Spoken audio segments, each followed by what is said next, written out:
Hello guys, so ito yung mukha ko after kong magkatrangkaso. So yung nararamdaman ko is nahilo ako, parang ang taas ng lagnat ko, akala ko normal lang na trangkaso pero hindi. Nagkaroon ako ng pain sa baywang, sa lahat ng mga joints ko, tapos hindi ko mabuhat-buhat yung sarili ko.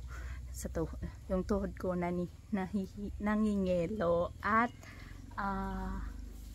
parang mapuputol. So sobrang hirap. So feeling ko na binat ako dahil 4 days 3 days after my birth, after ko nanganak kay Rafael, tumampa na agad ako sa 50 box. So ayan, ito yung kitchen namin. So nilinis ni tata yung kawali. At tay, ano gani dyan tay ha? Oringon. Oringon. Tapos diyang malapad ang dahon.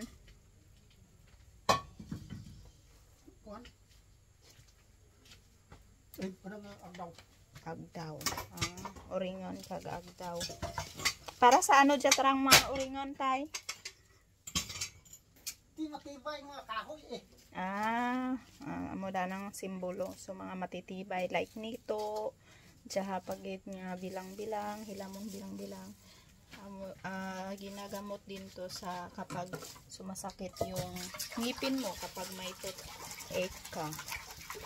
So ayan yung kinukuha yung gamot, hugasan mo, at yan yung parang dikdikin mo at yun yung ilagay mo sa ngipin mo. So yun yung mga traditional na herbs or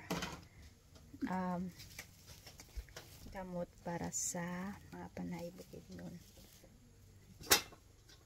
So yun po yung purpose na pati yung dahon ng kawayan, kasi yung kawayan is matibay.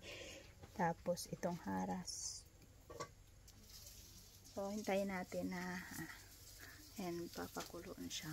Hintayin natin na lagayin niya, tapos later papaligo sa akin.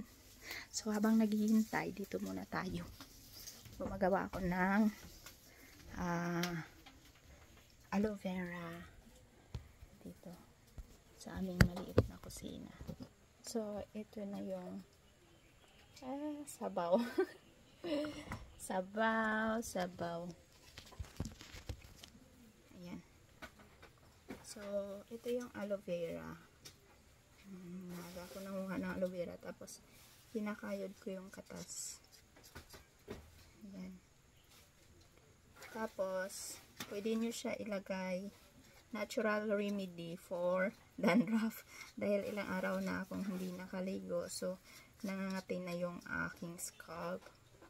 Kailangan kong lagyan ng aloe vera bago nila paliguan para mababad ko muna yung ulo ko. At kailangan ko rin para sa aking sabog na buhok, kasi simula nung nanganak ako medyo nalalagasan ako ng buhok. Well, I'm not sure, pero nung nagbubuntis ako, ang daming nalagas na buhok dahil before pala ako nabuntis, dahil nagpa-reband ako sa Thailand at ang nangyari, nasunog yung buhok ko. So maraming mga putol-putol na part. Kala ko nga nagka-cancer na ako that time.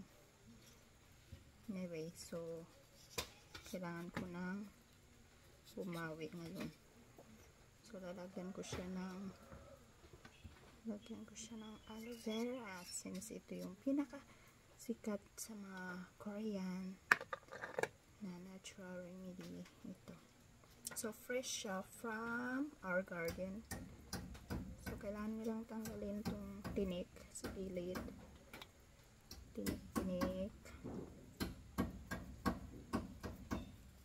So about pala sa binat, sinasabi nga ng nanay ko at ng ibang tao na hindi biro yung binat kasi walang cure sa binat. Pero dahil matigas ang ulo ko, ayan, tuloy pa rin ang laban. Nagtatahik pa rin. daming ginagawa, naging busy. Nagbenta pa ako dun sa Grand Sing sa Iloilo ng mga embroidery products ko.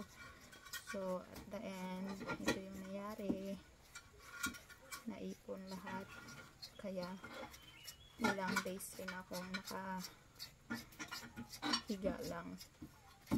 Hindi ko kayang buhatin yung ulo ko, sumasakit yung dito sa puno ng mata ko. Buti na lang may local dito na kaltera, so siya yung naghilot sa akin. Mamaya pupunta din siya sa akin para suungin ako. Suong, hindi ko alam kung ano yung Tagalog ng suong, pero dito sa amin parang ritual. Para siyang process of healing sa mga bagong panganak. So aanohin ka niya,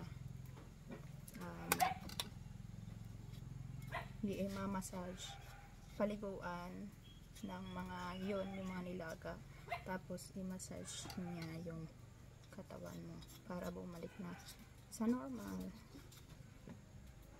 Okay, so medyo marami-rami ito, meron pa ako dito, so continue na lang natin mamaya yung ating vlog kapag okay na yung nilaga na pang tuog. Bye bye.